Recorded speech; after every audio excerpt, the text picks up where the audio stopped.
Welcome everybody to the Motivate Podcast Show. I am your host, Rich Wall Street Williams, and here at the Motivate Podcast Show, friend, we always say less, but we definitely want to believe for more. I want to continue this conversation that we've been having in and around the topic of about having progress, making progress, whether that's in your personal life, business life, other arenas. How to have this how to experience progress in life. A lot of times when we think of progress, I know for myself, when I think of progress, remember back in school, we had what we refer to as progress reports. How many remember those progress reports, right? And so we had to at the end of the quarter, at the end of a marking period, etc.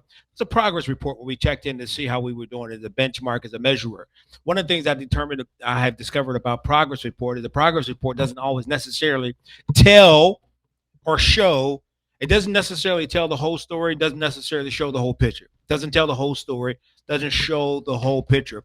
And so what I've learned to do professionally is use progress reports as a bench barometer measuring, but it's not incorrect. It's just incomplete, and I hope that's making sense to you. So as we go on this idea of progress, what is progress to me?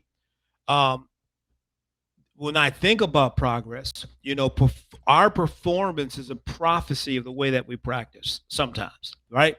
Our performance a is a can be a prophecy of the way that we practice. So what's going on now? There are other things again that's connected with that, but for most part, like when I play basketball, as an example, and I share this on other podcasts, is that when I played basketball, I had determined in my mind, I made a decision in my mind that no one was going to have a higher shooting percentage on the team than me. No one was going to have a higher percentage shot on the team more than me. So how did I achieve that? And eventually, at the end of the year, at the end of the season, we looked at the stats. I had the highest shot percentage and free throw percentage on the team. That wasn't a coincidence. It was intentional and it was on purpose. And one thing I remember doing was I would go to the local court, the playground, whatever you want to refer to it as. And I get there early before anyone else, and I would just shoot free throw after free throw after free throw. I would practice the 12-foot jump shot, the 10-foot jump shot, the 8-foot jump shot, and the layup. Because of my position, I was a power forward, and in some cases, you could slide me into that center position. And by the way, I played center. There was a time where I did play center. Now I'm 6'1". Today I'm 6'1". I weigh about 209 pounds, 208, somewhere in that neighborhood. But back when I played basketball, I was 6'1", and I weighed somewhere around 165, 170 pounds. So we're talking about 35 or so pounds lighter than I am today. But I was very tenacious as it relates to playing. And so you could slide me into that center position. But here's the point that I'm making: free throw after free throw after free throw. Get there early. Take jump shot after jump shot after jump shot after jump shot. Because I had a set a goal and I wanted to have some level of progress, right? Or forward movement. I wanted to make headway towards a certain destination and or a goal. And so this thought on progress, man, I'm telling you that proper listen, check this out.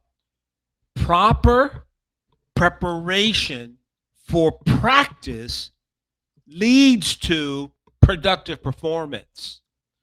Proper preparation for practice leads to a productive performance. Now, I'm talking in this content about sports, but it's the same way in life. Proper preparation for the practice leads to productive or great performance. Any area, you can use that thought in any area of our lives. You can use it in any area of our lives. You can use it in your personal life. Now, how would I, in the personal life, let's just use me, and let me use my relationship. You know, my wife and I, if you've been seeing some of the posts, some of the things that I've shared, my wife and I, we've been married for 33 and a half years. Matter of fact, we've been together for 35 and a half years, and we're going to celebrate 34 years of marriage in September. And oh, you know, there were some tough times and challenges. Now that's another conversation. I'll wait to, I'll have her on every once in a while. You know, my wife joins me on the podcast. I'll have her on. We'll talk about some of the tough times, some of the challenging times, right? But for now, I want you to understand the person asking the question. Okay, so you say proper preparation for practice leads to productive performance. How do I use that for my personal relationship? Listen, understand this, that your relationship, and now I'm speaking specifically husband and wife. You take this and use it on whatever plane you want to use it for. I'm speaking now specifically husband and wife. How do I practice? How do I prepare, right? How do I prepare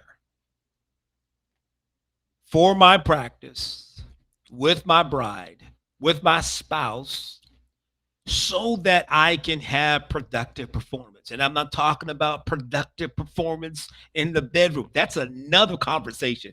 Maybe that's the Friday night podcast. But understand this, man, that, you know, look at the relationship that you have. What value do you place on that relationship? What value do you place on that individual? And what information are you getting? Are you reading books on how to have a successful relationship? Are you watching videos? Are you tuned into podcasts that talks about, here's some podcasts that you can consider, our Dr. R.A. and Victory Vernon. You can watch their podcast. You can look at Pastor Jimmy Evans as an example. He's a has does a podcast, has a YouTube channel devoted specifically to relationships, right? So, I mean, the resources are out there, but what kind of resources are you looking for? Are you pursuing so that you can have the relationship that you want to have, right? So in my relationship with my wife, like for example, we had a conversation a long time ago about intimacy, because there is a difference. I can say this, I believe, on this podcast. There is a difference between intimacy and sex. There is a difference, Frank. Oh yeah, there's a difference between, see, intimacy and sex don't necessarily, they're not necessarily the same thing. Now, intimacy leads to sex. Intimacy is involved in sex. Now, people, like some people say, I'm making love. What do you mean you're making love? No, bro, you're having sex, right? You know, I hope I can say this. And if not, you know, just go ahead and censor it out. Go and flip to another channel. It's okay. You know, I'm good with that. I'm confident. I'm securing that. But so I had to read information. This is the point that I'm saying. Like when we had the conversation about intimacy, her and I came together, had a conversation about intimacy, what it looked like. See, listen, men, understand this, that you are a microwave and your wife is a crock pot. Men are microwaves. Now, this is a general, broad statement. I know someone's going to hear this. A man's going to hear this and may feel a certain way. And a woman's going to hear this. She may feel a certain way. And listen, just conversation, right? So men are microwaves. Men are crock pot. Men are like microwaves. You want that crock pot. You put the meat in. You put the potatoes in. You put the carrots in. You put the gravy in, and you let that thing stew, simmer all day, right? And so one of the things as it relates to intimacy, I know I'm going to get some comments on that. I already know that there's going to be some comments on that, but that's okay. I'm comfortable with that. And I'm checking now just in case. I don't see anything so far. Right. But here's the point I'm making. When I say, when I talk about proper preparation for your practice, having the proper preparation for practice leads to productive performance. It's getting the information. That's really what I'm telling you. get the information on how to have, we read a book by Dr. Gray, Men Are From Venus, Women Are From Mars. We looked at information on 5 love languages. What are my love languages? What are her love language? And we had a conversation about it. One time I got my wife a hat, scarf, and glove. It was really nice too. I got her a hat, scarf, and glove combo set for Christmas. And I felt really good about it. Went out, shopped around, spent an hour or two finding, looking for a perfect gift. Found a really nice, invested some money in it, gave it to her. She unwrapped it. She said, "Oh, this is nice." It wasn't the response I was expecting. So we had a conversation about that. She said, "This is nice, but you know what I really like? Here are the type of gifts. Ding, ding, ding, brother." She was telling me what she wanted. Here are the type of gifts that, right. And so I understood that one of her quality times is one of her love languages is quality time. I know it. Sometimes I come in from work because I'm up early. I get up early. I have my workout. I do different things, and then I go to work. Right. And so when I get in from work, I oftentimes energy level isn't as high as it needs to be. My conversation level isn't as high because I talk all day. But she said, "Hey, hon, let's go for a walk." Now my wife goes for a brisk walk, and they're like 2 miles minimum. But that's her time. She loves going for a walk. So I go for a walk because love language quality time. So what's the point of all of this is investing in your relationship, getting the information. What does he or she like and communicate and get that information because progress is development. Progress is having headway. It's advancement. Now, again, I'm talking about, is looking at performance. When I say performance or game time, I'm talking about business, right? But it happens in life. Game time is with your children. What type of parent are you? Do you listen to what your son or daughter is really saying? And I don't mean if they're 2 years old, 3 years old, or 30 years old. Are you listening? See, friend, understand that meanings aren't in words, they're in people. So people can say one thing and mean something else. Understand these. I'm just hitting you with some tips, man, because this is about having progress, right? This is about having small movement, which is better than having no movements at all. Small movements is better than having no movements at all. When I say that practice is a prophecy, what is prophecy? It's a prediction, right? Prophecy is a prediction of something to come. Prophecy is a prediction of something to come. That's what it is, friend. It's a prediction of something to come. So listen, show me your habits and I can predict your future. When the alarm goes off in the morning, do you hit the snooze multiple times before getting up? Listen, man, listen. Let's just can we just be honest and stop lying to ourselves? If you don't want to get up at 5:30 in the morning, stop setting the alarm clock to go off at 5:30 if you really want to get up at 5:45. Do you realize subconsciously we are training ourselves to delay our actions? Subconsciously, you and we are training ourselves to delay actions when the alarm clock goes off at 5:30 and we hit the snooze multiple times and we get up at 5:45. Now, people won't look at it this way, but we are breaking internal promises to ourselves when we do that. We are breaking internal promises to ourselves when we do that. Now, I don't know of anyone who is intentional about breaking promises. It's just, listen, they get up in the morning and they say, "I am going to break promises to as many people as possible, including myself today." Listen, I'm coming out the gates firing, both barrels loaded, because I'm telling you, I am committed to the idea. I'm committed to the idea. And I shared a video where um I forgot his name for a minute. Deion Sanders. Deion Sanders, where Deion Sanders was talking about practice, right? because it's important practice. Now, just because you and I we start the journey of practicing. Maybe the results might not necessarily be there. But let me tell you something, friend. Don't stop practicing. As a matter of fact, let's check out this. Let's check out this motivational excerpt from when Deion Sanders. If you don't know who Deion Sanders is, he's referred to as Showtime. He was a defensive back or safety. I'm not sure for the Dallas Cowboys. He now is a college coach, but he's talking about practice. Let's check it out. My top plays happened in Fort Myers, Florida, when none of you knew anything about me. My top plays happened when there was no camera there. See, those are the plays you just caught on camera. Those weren't my top plays because I practiced like I played, so when I played, it would be practice. Yeah, you were supposed to clap right there because that was straight. Amen to that. Yeah. Come on, get up to practice, please. So there's somebody out there right now, the light ain't on you, but keep making plays. Nobody's talking about you, but keep making plays. That's right. I know your sales numbers aren't where your friend is, but keep making plays. I know nobody's talking about you, and you're not on the leaderboard right now, but baby, keep making plays.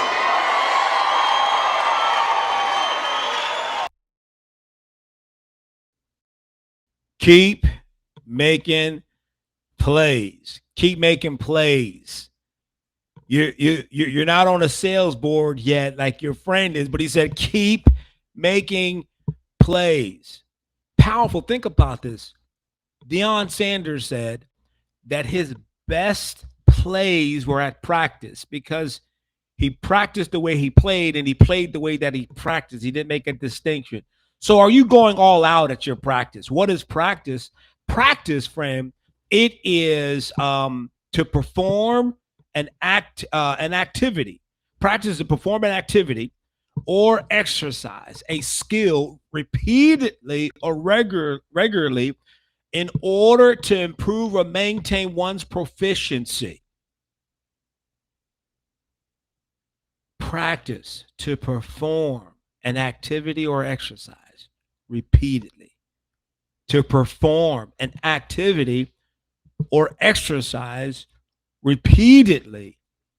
Why don't people practice at the level of their desire? People desire to have a level of performance. They desire to be at the top. They want to have a better relationship, a better marriage, be a better husband, a better father, better wife, better mother, better employee, etc. Right?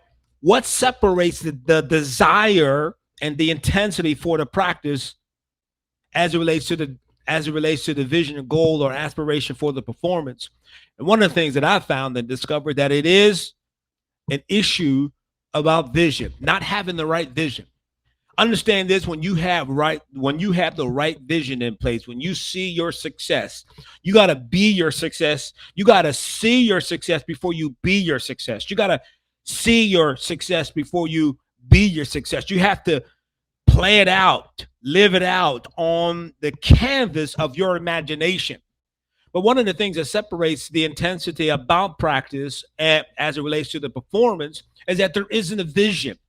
The individuals don't have a vision. What's the vision for your wife? What's the vision for your husband? What's the vision for your marriage, your relationship? What vision do you have for your children? What vision do you have as an employee? What vision do you have for your business? Do everyone in your organization understand your vision? Now, I'm not talking about telling them what to do. I'm talking about, do they understand your vision? I'm not talking about what you want and how to go about it, but why do you want it? Why in the heck are you doing what you're doing? See, vision wakes you up with purpose. Vision provides direction. Vision creates ownership. Vision keeps you focused. Vision answers my why. And visions will create both a how and a what. Vision will create a how and a what. Vision, friend. So people that aren't intense about practice is because some cases, this is just my experience, is that the vision isn't in place. What is your vision? What do you want? Why do you want it? How do you plan to get about it? There's two things that happen as a result of vision. Number one, you can expect relief and support. The second thing is you should expect some resistance. You can expect some relief and support. And the second thing is you need to expect that there's going to be some resistance. See, people like to be comfortable. 90% of the people, 90% of the population want to live in what I refer to as the comfort zone. Inside the comfort zone, there's intimidation. Inside the comfort zone is fear. Inside the comfort zone is hesitation. Inside the comfort zone is feelings of abandonment. Inside the comfort zone is feelings of embarrassment. Understand this, friend. Embarrassment is a choice. Outside of the comfort zone, where real life happens, when you get outside of the comfortable zone. So, in other words, what I'm suggesting to you is that you have to be uncomfortable with the idea. You have to be comfortable with the idea of being uncomfortable. 85 or 90% of all successful people found their success. They found their vision. They found their mission. They found their purpose. They found their calls for action out of an unpleasant and an uncomfortable situation. Dr. Martin Luther King. We would have never heard or known about Dr. Martin Luther King if Dr. Martin Luther King wasn't looking at the injustice that was done to the African American community. When he saw the injustice, he said, someone needs to do something. And he said, I have a dream. If it wasn't for the uncomfortable, the unpleasant treatment of African Americans, right, in the Black community back in the 50s and the 60s, etc., we would have never known who Dr. Martin Luther King is. If it wasn't for the oppression of Muhammad Gandhi, right, of his people and his mission of peace and love, we wouldn't have never known Mother Teresa if it wasn't for unpleasant and injustices that she witnessed and saw and experienced the movement. 85 to 90% of all successful people, 85 to 90% of all substantive changes will come from an unpleasant or uncomfortable situation. Friend, let me tell you something about me. Years ago, my wife and I experienced some financial hardship. I'll never forget my son, who's 31 now. At the time, he was like 3 years old. So I'm talking about 27, 28 years ago in our marriage. We were so strapped financially that the only thing that we could basically afford for lunch and dinner was flavored oatmeal and or tuna noodle casserole, because you can buy tuna fish in a can. They call it chicken of the sea. Right? It was inexpensive to buy tuna in a can, to go to Giants and buy a big bag, no brand of noodles, boiled the noodles, made it however my wife made the tuna. I don't know how she did it. One day at dinner time, we were having flavored oatmeal. And my son looks at me and he says, Dad, and listen, the little dude was like, he was like, I don't know, 2 or 3 years old. He looked at me, he said, Dad, I hate oatmeal. Oh, as a father, that was devastating. Here I am, a grown man, struggling to take care of my family, struggling to love my wife correctly, struggling to be a good employee. I wasn't making good money. I wasn't good with finances at the time. And my son said to me, Dad, I hate oatmeal. That was impacting to me, Fred. I don't know if you can hear the emotion. I still feel a certain way right now when I look back on that event. That was an unpleasant and uncomfortable situation for me. But it was during that time that I decided that I am going to never allow circumstances to predict and to determine my financial increase. I remember another impacting situation in my life when I was working in a manufacturing environment. I was on a 4-year apprenticeship program 8,000 hours to become a certified numerical control operator, a CNC machinist. I was taking algebra. I took classes on trigonometry. I took beginners, intermediate, and advanced blueprint reading. I'm taking these classes. I had Department of Defense clearance and Department of Energy clearance because 90% of the work that we were working on were nuclear attack parts for nuclear attack submarines and Navy ships. So it was classified information, right? And I remember my boss pulling me into the office for an evaluation. I thought during the evaluation he was going to tell me the best thing since sliced bread. He said, Rich, you seem to be the most incompetent person I ever met. I was devastated, friend. Devastated. I'm in my early 20s. I never really experienced that. I went home, man, and I sat on the basement steps of my in my home. And I literally cried for an hour and a half, almost 2 hours. I've never had the experience where I cried so much my tear ducts literally ran dry. How does that happen? You ever had that cry in your whole body? Your whole body just. I'm a grown doggone man at the time, right? At least in my mind, I'm telling myself, but here I am, devastated. And so when that job ended because of defensive contract was cut and they laid off a number of people, I went back. I decided I'm going back to school to get a degree in business administration. And when I went back, my first day back in school, I walk up to the chalkboard, and on the chalkboard, I write these words: information makes the difference between success and failure. I said, never again would anyone say that Rich was incompetent in his performance, incompetent on his job. And if I don't know something, it's not that I'm ignorant. I just don't know. I don't have the right information. But that impacted my life.